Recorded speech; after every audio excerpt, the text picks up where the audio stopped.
नमस्कार दोस्तों, जय श्री लक्ष्मी नारायण, जय Shiv Shakti, triple Shri divine knowledge channel में आप सभी लोगों का स्वागत है। दोस्तों, आज इस वीडियो की जो मेन टॉपिक है वो टॉपिक एक कहानी के आधार पर है। जी हाँ दोस्तों, इस वीडियो की टॉपिक यह है कि एक ब्राह्मण, पापी ब्राह्मण देवराज परा वेश्या के प्यार में और बाद में जो हुआ, मतलब डॉट डॉट डॉट डॉट, इसके पीछे एक कहानी है। तो दोस्तों, ये जो मैं कहानी इस वीडियो के थ्रू आप लोगों को बताना ये मैं स्टार्ट कर रही हूँ, ये इसलिए क्योंकि अगर हम ये कहानी सुनेंगे, मेरी इस वीडियो से जो जितने भी व्यूअर्स इस कहानी को सुनेंगे, फर्स्ट ऑफ ऑल वह सभी व्यूअर्स पवित्र होंगे। सेकंड जो है, जो भी इस पृथ्वी पर पापी, दुराचारी या यूँ कहिए कि क्रूरात्मा, पतित, पाखंडी, अधर्मी, जो भी लालसी, दंभी ऐसे वाले व्यक्ति है, उन सभी व्यक्ति को इस अधर्म की मार्ग से कैसे खुद को एक प्रकाश की मार्ग में खुद को ले आए, इसका ज्ञान जो है इस वीडियो की कहानी के थ्रू होंगे। और इसलिए दोस्तों, ये जो वीडियो की जो कहानी है ये मैं अब बिना देर किए शुरू कर रही हूँ। तो कृपया मेरी इस वीडियो को ध्यान से सुनिए और इस वीडियो की जो गुरहार्थ है उसे भी समझने की कोशिश करिए। तो दोस्तों, चलिए बिना देर किए इस वीडियो को कंटिन्यू करते हैं। दोस्तों, किरात नगर में एक ब्राह्मण था और वो जो ब्राह्मण था, किरात नगर में रहने वाला ब्राह्मण, वो धर्म को नहीं मानते थे। अब यूँ भी कह सकते हैं, जाहिर सी बात है, धर्म नहीं मानते तो धर्म का पालन भी नहीं करते। वेदों को नहीं मानते, वो एक प्रकार से नास्तिक ब्राह्मण था। वेद के जो नियम है वो भी पालन नहीं करते थे वो ब्राह्मण।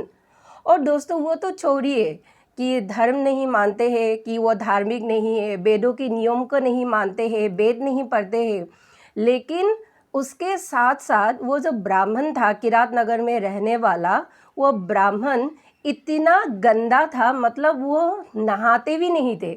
जी हाँ दोस्तों, शरीर से उसकी यूँ दुर्गंध निकलते रहते हैं, वो नहाते भी नहीं है। वो इतना दुराचारी था, आप यूँ कहिए। और उस ब्राह्मण का नाम था देवराज। जी हाँ दोस्तों, ये हमारे स्वर्ग के राजा वो वाले देवराज नहीं, आप लोग कंफ्यूज मत हो जाइए। ये जो ब्राह्मण था, ये ब्राह्मण इस भूखंड में रहने वाला एक मानव था, जो उसकी जो वृत्ति थी वो ब्राह्मण वृत्ति थी और वो किरात नगर में रहता था और उसका नाम था देवराज। तो दोस्तों, एक दिन क्या हुआ, नहाते तो नहीं है लेकिन बंदा क्या हर दिन ऐसे वो कभी ना कभी तो नहाएंगे ही ना। नहाते नहीं थे क्योंकि उसे हर रोज़ नहाना ये अच्छा नहीं लगता है। लेकिन वो एक दिन उसे क्या ऐसा उसका माइंड चेंज हुआ कि वो नहाने के लिए एक तालाब में गया। जी हाँ दोस्तों, पहले के दिन में तालाब होता था ना, तो वो जो देवराज ब्राह्मण है वो एक नहाने के लिए तालाब में गया और तालाब में वो नहा रहा था। ठीक उसी समय उस तालाब में एक वैश्या नारी आई। जी हाँ दोस्तों, उसी तालाब में।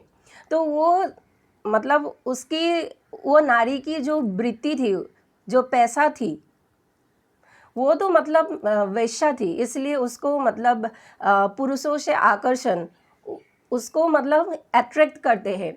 लेकिन दोस्तों, ये जो ब्राह्मण था जो तालाब में नहा रहा था, वो ब्राह्मण भी उस वेश्या को देखकर खुश हो गए। जी हाँ, ब्राह्मण वेश्या से आकर्षित हो गया और जो वेश्या था उसने तो उसका तो एकदम दिल ऐसे तारों की तरह टिमटिमा उठी, क्योंकि उसे तो एक पुरुष मिल गया संबंध बनाने के लिए। तो दोस्तों, ये ब्राह्मण और वेश्या दोनों आकर्षण हुए। तो परस्पर जब आकर्षण हुए, उनके साथ संबंध बना और ये जो संबंध है इतनी दीर्घ दिन तक चला, आप लोगों को मैं बता नहीं सकती हूँ। तो देखिए दोस्तों, अगर मतलब 100 गाय अगर मतलब मारेंगे तो एक दिन तो उसका फल उसे भुगतना पड़ेगा ही। इसलिए दोस्तों, ये जो ब्राह्मण की ये जो कृत्य था, ये दुष्कृत्य था, ये दुष्कृत्य उसके माता पिता को पता चल गया। और जब माता पिता को पता चल गया तो माता पिता ने ब्राह्मण को मतलब बहुत समझाया कि बेटा इस मार्ग से हट जाओ, ये जो मार्ग है एकदम बुरा मार्ग है, इससे तुम्हें नरक प्राप्ति होंगे। या यूँ कहिए कि माता पिता ने समझाया कि तुम्हें मुक्ति नहीं मिलेंगी इस मार्ग में। उसका तो मतलब वो नारी तो वैसा ही है, वो तो नरक भोगेंगे, साथ में तुम तो एक ब्राह्मण हो, ब्राह्मण होकर अगर तुम ऐसे वृत्ति पर उतरे हो तो तुम्हें तो नरक मिलेंगे ही मिलेंगे।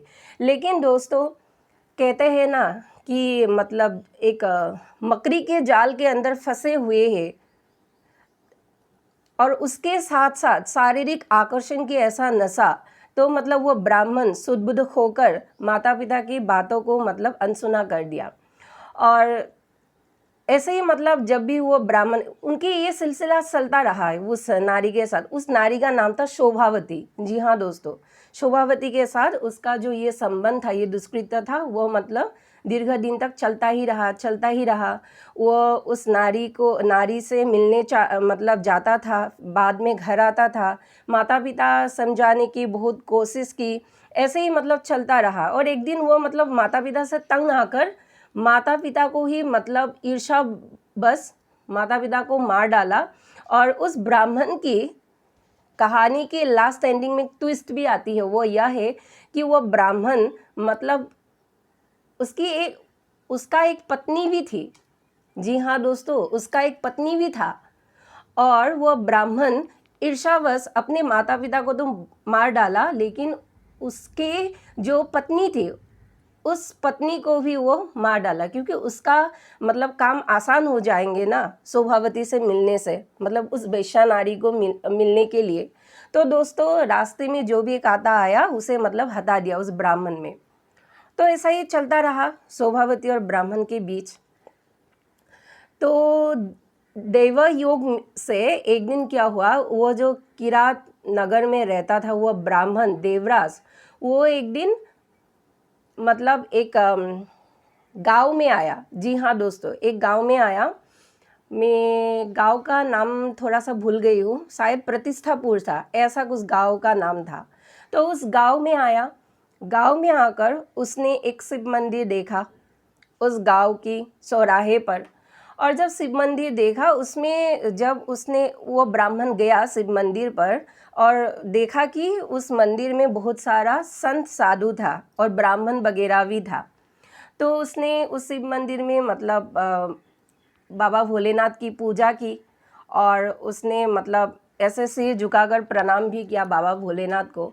और एक ब्राह्मण से मतलब वो शिव कथा मतलब सुनने लग गए, क्योंकि शिव मंदिर में जो ब्राह्मण था उस दिन मतलब सौभाग्यवश भगवान भोलेनाथ की कथा जो है वो सुना रहे थे दूसरे लोगों को। तो वो भी उस मंदिर में गया, अर्थात शिव मंदिर में गया, भोलेनाथ को मतलब नमन किया, और नमन करके उस ब्राह्मण की कथा को सुनने लगे।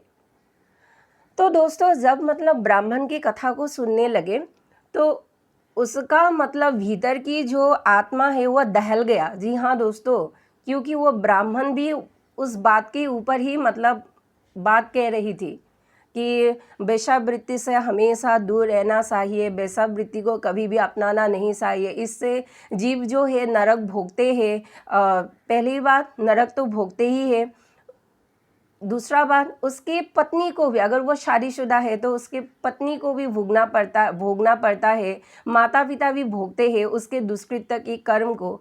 तो दोस्तों, ये सब सुनकर उसे मतलब इतना मतलब वो थर थर थर काँपने लगा, क्योंकि वो जानते नहीं थे कि इंद्रियों को कैसे वश में करना चाहिए, कैसे मतलब खुद को शुद्ध रखना चाहिए। क्योंकि वो ब्राह्मण तो था, लेकिन वो वेद नहीं पढ़ते थे, वेदों के नियम को नहीं मानते थे, या यूँ कहिए कि वो धार्मिक नहीं थे, धर्म को नहीं मानते थे।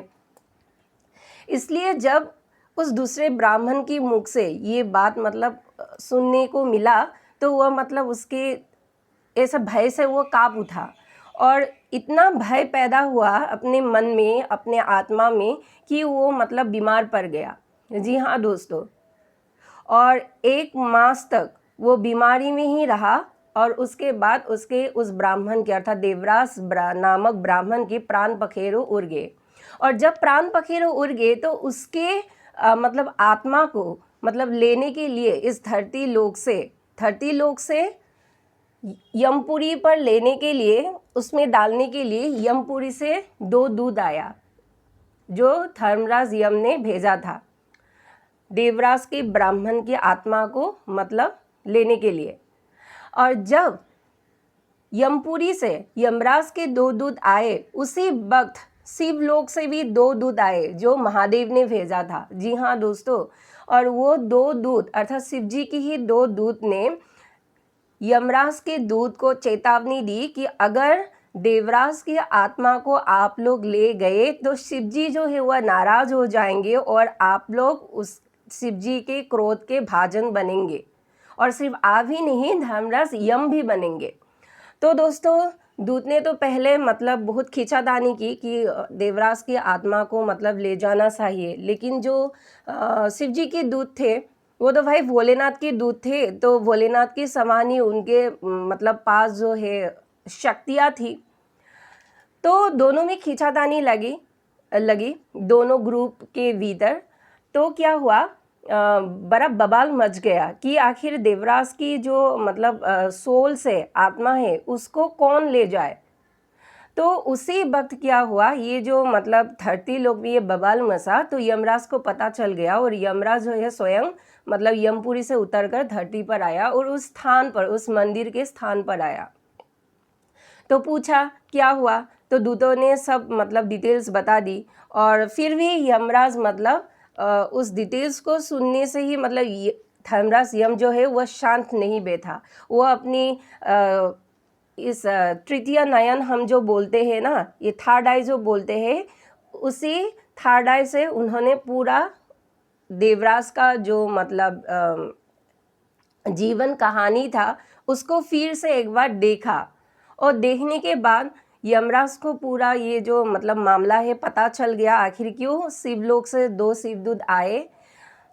तो भाई यमराज जो है अपने दूतों को साइड में किया, दूतों को बताया कि यहाँ पर अब हमारे नहीं चलने वाले हैं, क्योंकि जो देवों के देव महादेव है, जो कालों के काल महाकाल है, उन्होंने ही, वो स्वयं पर ब्रह्म ईश्वर ने ही इन 2 दूतों को शिवलोक से यहाँ धरती पर भेजा देवराज नामक ब्राह्मण की आत्मा को लेने के लिए। तो हम यहाँ पर कुछ भी नहीं कर सकते हैं, इसीलिए हमें मतलब अपना धाम जो है वह चले जाना चाहिए। ये कहकर ही दूतों को मतलब दूत के साथ अर्थात यमदूत के साथ धर्मराज यम अपनी नगर, अपना धाम जो है यमपुरी, वह चला गया। तो बाद में शिवदूत ने क्या किया, शिवदूत ने देवराज ब्राह्मण की मतलब जो आत्मा है उसे अपने साथ ले गया। और जो दोस्तों ये जो शिवदूत है ना, वो पूरा त्रिपुंडक लगाया था, भस्म लगाया था अपने शरीर में, रुद्राक्ष पहना था चारों ओर, बाजू में, गले में। तो मतलब देखने से ही पता चलता है कि वो शिवदूत है। तो शिवलोक ले गया देवराज नामक ब्राह्मण को, और जब उसने आत्मा रूप में, अर्थात उसका तो शरीर मर चुका था, वो तो आत्मा रूप में ही मतलब अवस्थित था। तो जब शिवलोक जाकर जब भगवान महादेव को देखा तो वो ये साष्टांग प्रणाम, ऐसे प्रणाम पहले किया, फिर बाद में दंडवत प्रणाम करके महादेव को अपने भूल की क्षमा मांगी। जी हाँ दोस्तों, और बाबा भोलेनाथ तो भोलेनाथ है, क्योंकि अगर कोई सस मन से कोई भी पाप कर्म के लिए पश्चाताप करे और भगवान महादेव की अगर कथा सुने, तो दोस्तों ऐसी आत्माओं की मुक्ति जो है वो निश्चित है। और इसलिए पापी देवराज ब्राह्मण के आत्मा को भी शरीर छोड़ने के बाद उसे शिवलोक में जाकर मुक्ति मिली। भगवान महादेव ने उस पापी देवराज की आत्मा को अपने साथ लय कर लिया, मतलब अपने साथ समा लिया। तो दोस्तों, इस कहानी से आखिर हम सभी मानव जाति को क्या शिक्षा मिलते हैं?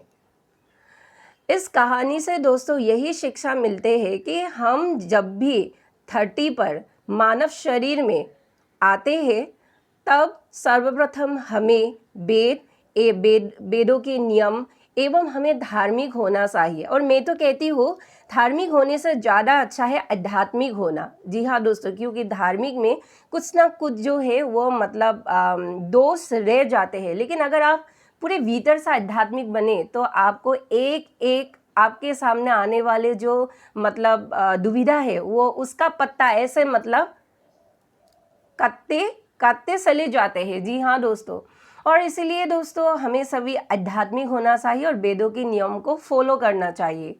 और धरती पर हम जब सभी मानव आते हैं वेदों के नियम को पालन कर कर, और धार्मिक या आध्यात्मिक दो कैटेगरी है, आप जिसमें भी आपको मतलब मजा आए, जो भी आप मतलब इंटरेस्ट है जिस कैटेगरी के ऊपर, वो आप बने और बनकर अपने इंद्रियों को कंट्रोल करिए। जी हाँ दोस्तों, क्योंकि मानव इस धरा पर इतने पुण्य के बाद जो ये मानव शरीर मिलते हैं, इसमें सिर्फ इंद्रियों को मतलब इंद्रियों से भोग करने के लिए ही हम मतलब मानव नहीं आते हैं।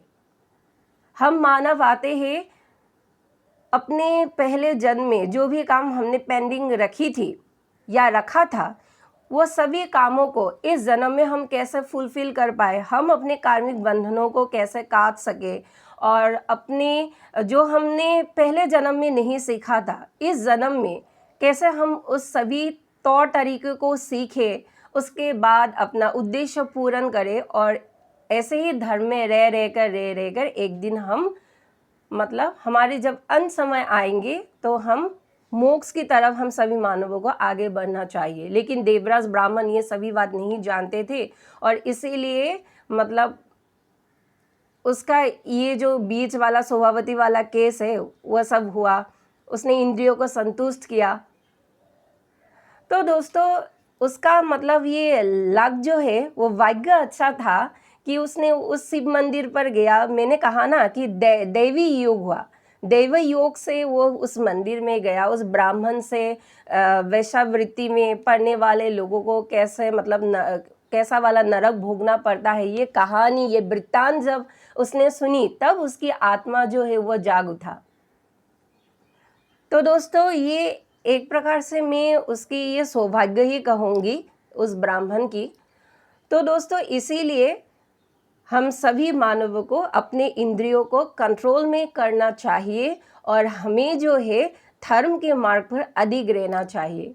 तो दोस्तों यही एक छोटा सा कहानी था कि हम सभी मानवों की आखिर इस पृथ्वी पर आने के लिए हमें क्या क्या करना चाहिए, और जब हम आ जाते हैं, क्योंकि वो भी एक प्रोसेस है कि हम किसके घर में जन्म लेंगे, हम आत्मा किसके घर में रहेंगे, हमारे बच्चे कौन होंगे या हमारे रिश्तेदार कौन होंगे, ये एक अलग सा प्रोसेस है। इसलिए मैं कही हूँ कि पृथ्वी पर आने के लिए भी मतलब एक प्रोसेस होती है, और जब हम धरा पर जन्म ले लेते हैं मानव शरीर में तो उसके बाद भी हमें बहुत सारा जो है मतलब धर्म निभाना पड़ता है, पुण्य कमाना पड़ता है, और उसके बाद अगर हम उस धर्म या पुण्य में अधिक रहे तो हमें जो है मोक्ष हमें मिल सकते हैं। किसके अकॉर्डिंग, आप जिस भगवान की भक्ति कर रहे हैं। मान लीजिए आप शिव भक्त है, शिव जी की उपासना कर रहे हैं, तो शिवदूत आपको मतलब लेने के लिए आएंगे। या यूँ कहिए कि आप विष्णु भगवान की उपासना कर रहे हैं तो आप विष्णु भक्त हैं, तो विष्णु भगवान की दूत आपको लेने के लिए आएंगे जब आप मतलब हमारी सब अंत गति आते हैं। तो ऐसे ही अगर आप शक्ति के उपासक है तो शक्ति के लोक के जो माँ की जो गण है, जो योगिनी है, वो लेने के लिए मतलब आते हैं। तो इसीलिए दोस्तों ये एक छोटा सा वीडियो था कि ताकि ये भाई श्रावण मास महादेव का ये प्रिय महीना है, तो ये श्रावण महीना अत्यंत पवित्र है, इसीलिए मैंने भगवान महादेव की यह छोटी सी कहानी आप लोगों के साथ शेयर करी हूँ। अगर मेरी ये वीडियो आप लोगों को अच्छा लगा है तो कृपया मेरे चैनल को सब्सक्राइब कर इस वीडियो को एक लाइक और एक शेयर अवश्य करिए। धन्यवाद।